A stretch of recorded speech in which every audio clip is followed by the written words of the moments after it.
Hello friends, this is Wurps here with a basics guide, but it has some in-depth features that I see a lot of players missing out on.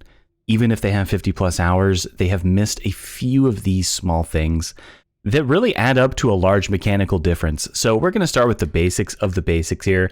You start up your game and you're going to have settings. There are some pretty important settings in here, so I would have a look through all of them, such as camera smoothing, shake, noise, and animation. These look quite strange, and that feels terrible. It actually feels terrible. Yeah, you can experiment with that. I max my aim sensitivity. Yeah, noise, shake. This is the pixelation and the camera shake. So if you don't like those, just turn them off. There's a lot of stuff to change in here. Light distance, you will have a very hard time seeing if you don't max this. It's harder to tell in this room, but for some of the longer rooms, it is dark. If you like that, just leave it how it is. There's a lot of options here. I have all this crap off. I don't like it. Pixelation, yeah, I have small. There's a lot of stuff here that will greatly change your experience, so definitely check out the settings. There is some especially important ones in controls that change the functionality of your crouch, sprint, and grab.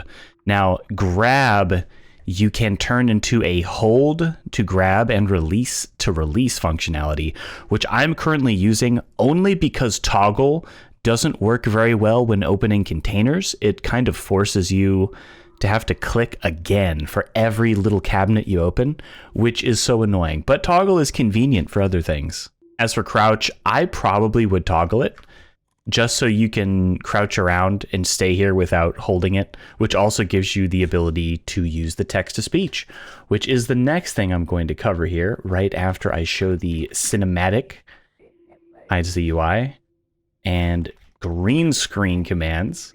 This spawns a green screen that lets you make goofy things. I want it to go away now. Okay. That's a lot of light, actually. So the text-to-speech is hilarious in this game, and it makes your character's head yap up and down, like your eyes move around to whoever's talking. There's a lot of personality to the characters, and there's a few tricks you can do with the TTS that sound funny. Here are a few examples. The A with a bunch of P's does popping. If you look up and down, you can actually pitch shift all of your text-to-speech stuff. Looking up makes it go higher pitch, looking down makes it go lower pitch and slower.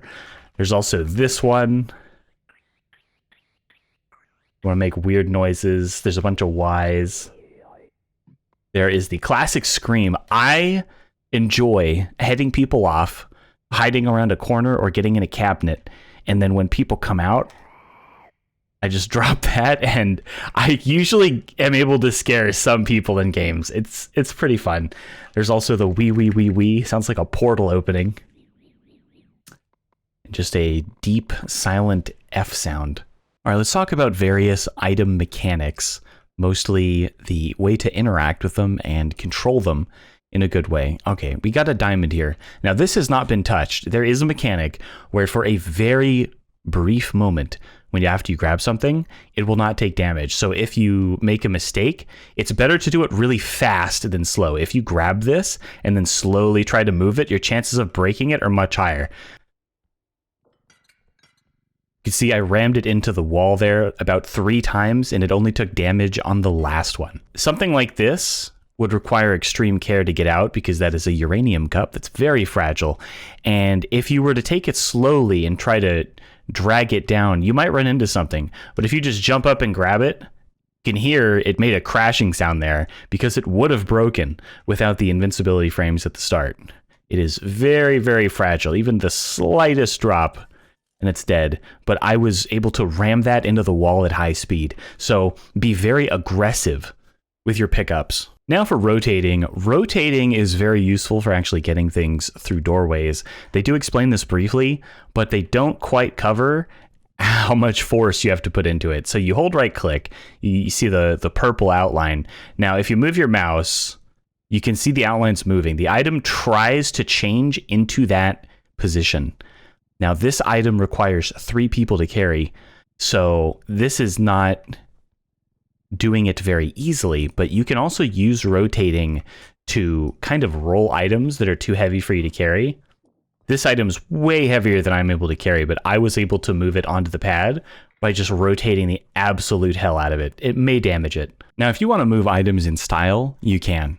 By scrolling the mouse wheel like this, you can change the distance from your character, and this can also be upgraded via range upgrades. Feels like really great to get at least one range upgrade, but this is pretty decent. Now, you can safely throw items onto the turn-in pad, and they won't... Oh, God. Okay, well, that is the exception. That vase is extremely bouncy. Okay, here's a new one. So just carelessly tossing items onto the extract pad usually works if they're not rubber vases. And the cart has a similar deal where it has a protection aura where the physics of items will no longer cause them to easily break. It would be impossible to move the cart around otherwise. So that's how that works. You can also use this to push things like this cube that you otherwise may struggle pushing. You would have to get on the actual controller of the cart here to take full advantage of it, but I can pretty easily push this around, and I have no strength. Try to practice with your mouse wheel and mouse wheel throws with more durable items, because this is a very useful technique. So you can, for example, throw your buddies' heads onto the pad at a distance or across gaps. I don't know why that vase is so bouncy. It's actually insane. Another good habit to get into is if you're trying to carry something fragile and you're like trying to get back to the cart, right? You might have other players walking around at this level. So what you can do is just raise it and zoom out your grab. Now, if somebody comes running around the corner, they will not immediately smash your vase. Just, be sure not to carry it too high because then you'll smash your vase. I actually thought that would break. Depth perception is kind of hard in this game. No parallax vision. Okay, now for the actual looting phase with the cart. There is a little trick that I did not include in my other guides where you can take the mini cart you can buy from the store. You can get in this cart, summon this one, and then drive the small cart, and you basically have a car. This is quite controllable, and you can even sneak. They might patch this because it's kind of strong. It's very easy to control as well. Like I can hold S to slow down. I can hold A or D to enhance the turning. So I pretty much have a hovercraft, and you can still put items in here. Like if I had a big money bag, I could just stick it on top. Like I could just be a mobile loot vacuuming machine here. So the tab map is really nice in this game.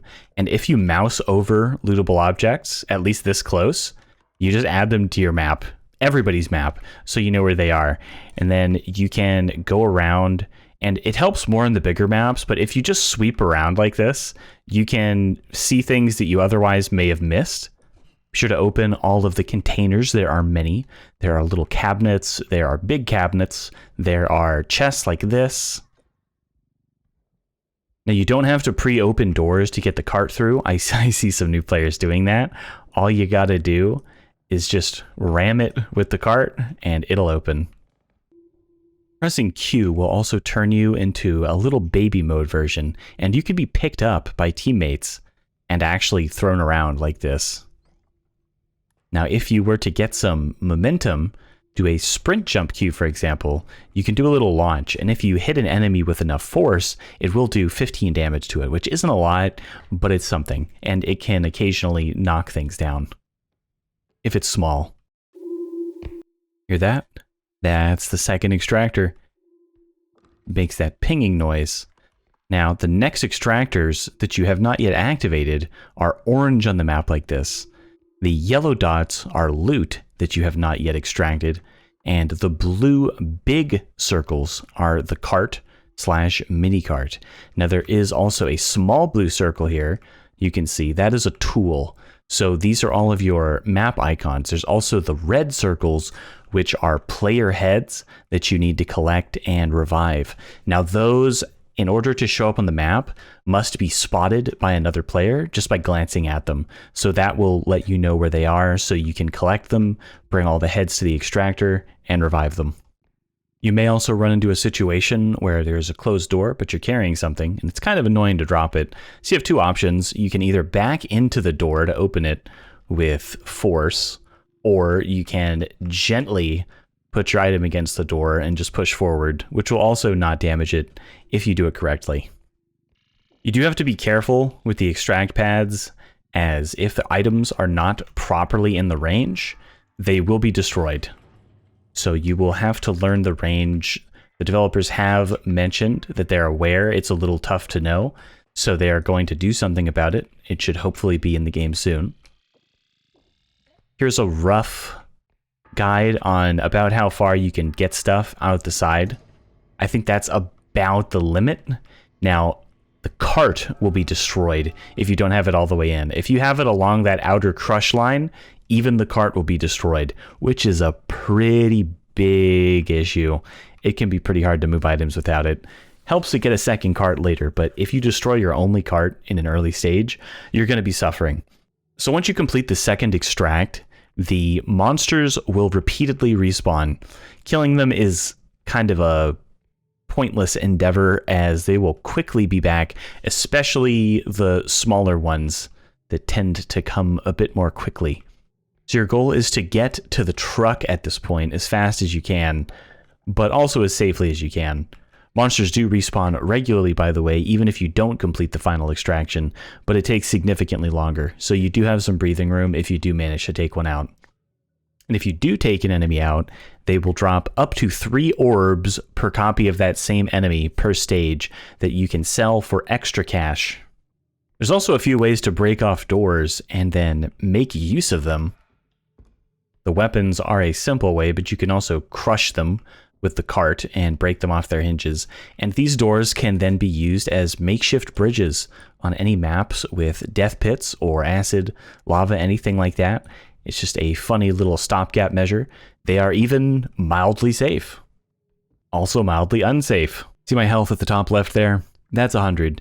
There are some enemies that will deal that entire health pool in one hit, and that's pretty bad. So if you get a health upgrade, you can push yourself out of that range by getting an extra 20 max health per upgrade. So if you have 101 health or higher, you can't be one-shot by any of those methods, but it is quite bad efficiency-wise to lose that much health in one hit. So what a lot of people do is try to stay at smaller breakpoints of health. The best points of health to be at are 11 and 51. 51 will allow you to take one mildly severe hit from certain enemies and survive. But if you ever have a friend at 1 health, absolutely transfer them 10 health, because 11 health is enough to not get instantly killed by most things, and is usually enough to get by.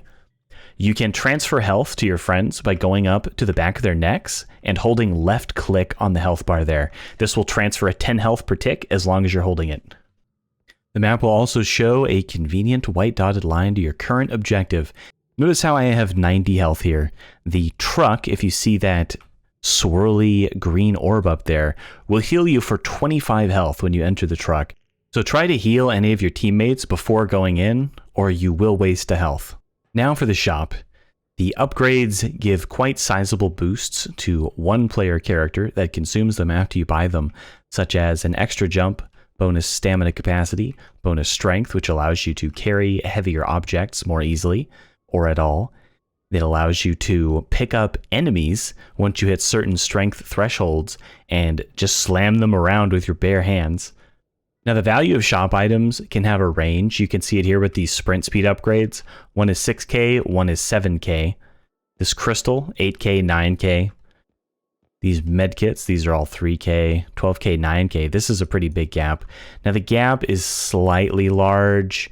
I believe the minimum for sprint speed is 5k, could be wrong.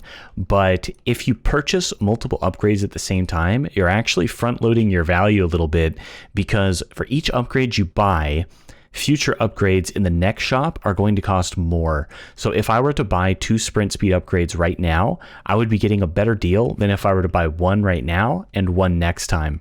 Now, it will cost me a little bit more the next time I want to buy a group, but this will front load the power you get out of the upgrades. This is especially powerful early game when stamina only costs 2k per upgrade. This will quickly scale up into much higher levels. So if you buy 3 or 4 staminas in the first shop and then just don't buy them for a while, you can get some good front-loaded value. Now, energy crystals are required to refill any tool type items that use battery, such as the inflatable hammer in this example, which I will buy, and an energy crystal here. You just put the items on the shop thingy, press the button, and now they are purchased. You don't get them right now. They will be in your little intermission screen after you leave the shop. The shop is also kind of a playground. You can freely blow up your teammates. You can completely die. It will not impact your run at all. So you don't have to worry if anybody blows you up with a grenade, which they probably will.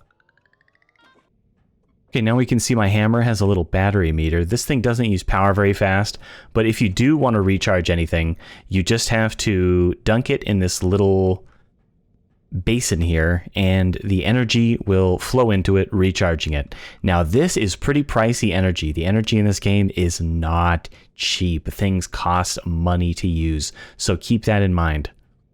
Okay, now for the last section, combat and survival basics.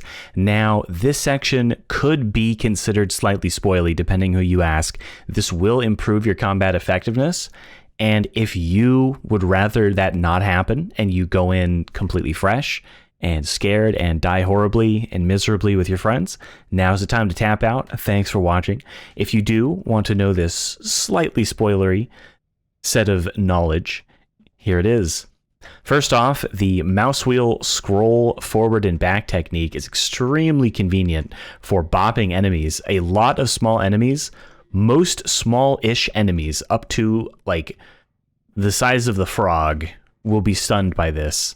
And that is pretty convenient. There are some annoying enemies in this game. I would also heavily recommend you manage your stamina. You see at the top left there, you spend it quick, but boy, does it come back slow, and you're going to wish you had it if you need to run.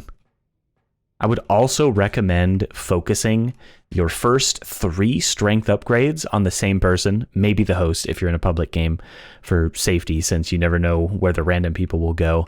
But if you're in a group of friends, you can put them on whoever. But 3 strength will allow you to deal with small enemies with your bare hands, and also allow you to carry almost any valuable object alone. So having a strength carry is kind of a strat. I would recommend that.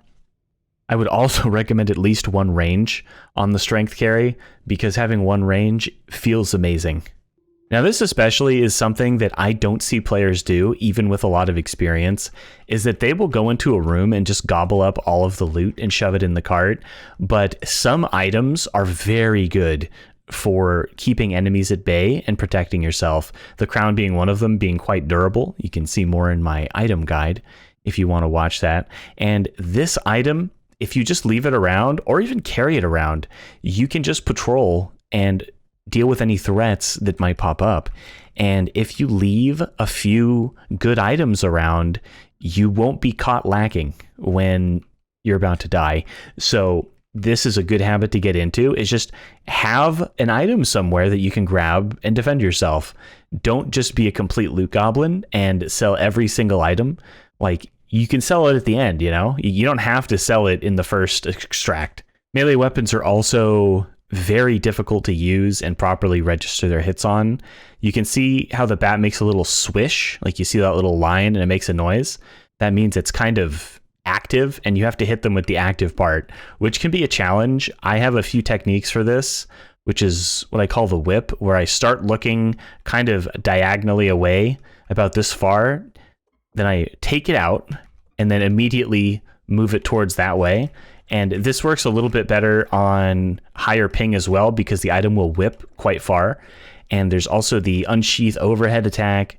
And you can even accurately throw these things, which I do pretty often, which is nice because you don't lose anything if the hit doesn't land. Your battery won't be consumed on the bat unless it actually hits the enemy. So it's kind of like a safe ranged weapon, but you have to get it afterwards, which is totally worth it. You can also do sideways throws if you get used to it.